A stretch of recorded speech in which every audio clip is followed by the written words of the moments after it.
The country's most dangerous road is right here in Houston. I-45 is the deadliest highway in the entire U.S., even worldwide. Lieutenant Craig Cummings with the Texas Department of Public Safety joins me live now. Good morning. Thanks for your time. Hey, good morning, Sally, and thank you so much for having me on.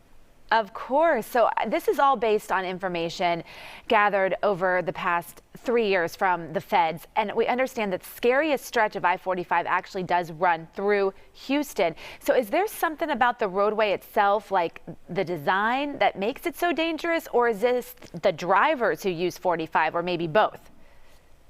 Well, I think it's a little bit of both. I talked to my tech stop partners yesterday, and they're continuing to evaluate different road designs and how to make things better. And on our side, we're looking at the enforcement effort and the education effort as well. So being on today is certainly talking about, the education piece, but we have an enforcement piece. The helicopter behind me just last week was used to identify an aggressive driver who's traveling well over 100 miles an hour.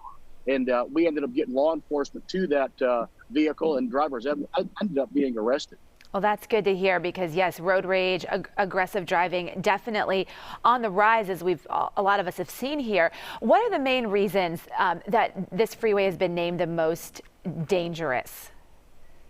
Well, there's a lot of factors that go into that. But my message today for motorists out there is, if we can all avoid distractions and follow the law, we can greatly reduce our chances of being involved in a crash, and help ensure that we get home safely and that our loved ones arrive home safely as well.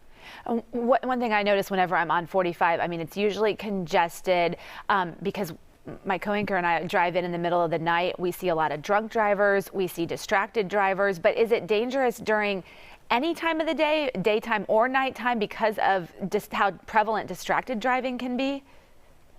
Well, danger is certainly subjective. And one of those things that we want folks to realize is that getting behind the wheel, it takes about 1.5 seconds for somebody to actually perceive and react to whatever danger that might be. So if they're on the phone, that 1.5 seconds is automatically taken out of the equation before they can react to something. And if somebody is intoxicated, that increases the length of time that they can perceive and react to a danger.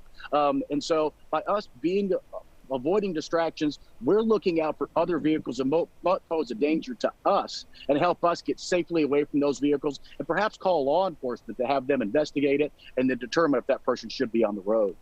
And this study even narrowed down the most dangerous day and time, and they list Saturday between the hours of 2 and 3 a.m. as the most dangerous.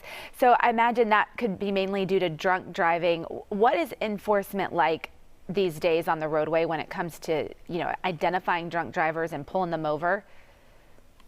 Well, we're continually out there monitoring the roadways, and our partners are out there monitoring the roadways, conducting enforcement efforts. And certainly around that time, people are coming home from bars.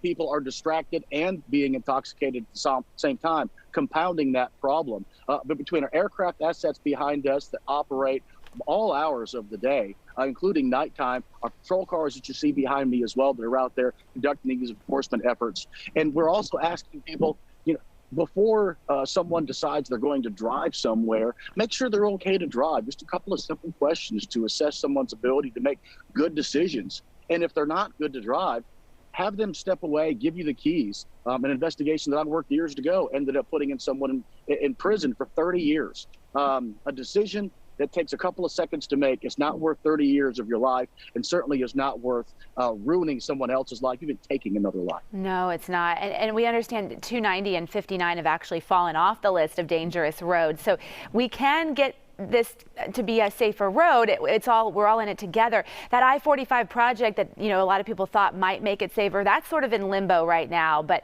I like your message today, Lieutenant, about how this is going to take a community effort to really put a dent in this. So thank you so much for talking to us today, and hopefully everybody just puts down the phone and pays a little more attention, a little more patience out there. Appreciate it. Thank you so much, Sally.